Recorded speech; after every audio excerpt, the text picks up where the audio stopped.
Мен Ақмола облысы Целиноград ауданы Қаражар ауылы орта мектебі 2-Ә сынып оқушысы Сләмғали Досжанов ұлы ақын Абай атамыздың 175 жылға орай сегізаяқ өлеңді қабыр алыңыздар. Сегізаяқ алыстан сермеп, жүректен тербеп, шымырлап бойға жайылған.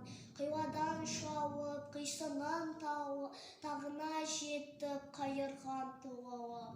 90 қызыл тіл сөйлеймін десен өзім бір, өткірдің жүзі, кестенің бізі, өрнегі сендей сала алмас. Білгенге маржан, білмеске азан, наданда бақыра ала алмас. Қинама бекер тіл мен жақ, көңілсіз құлақ ойға олла. Басында ми жоқ, өзінде ой жоқ, күлкі сүркендер наданның. Көп айтса көнді, жұрт айтса болды, әдеті надан адамның. Бойында қайра, тойда көз, болмаған соң айтпас сөз. Қайнайды қанын, ашиды жанның, мінездерін көргенде жілкілдеген сілкін.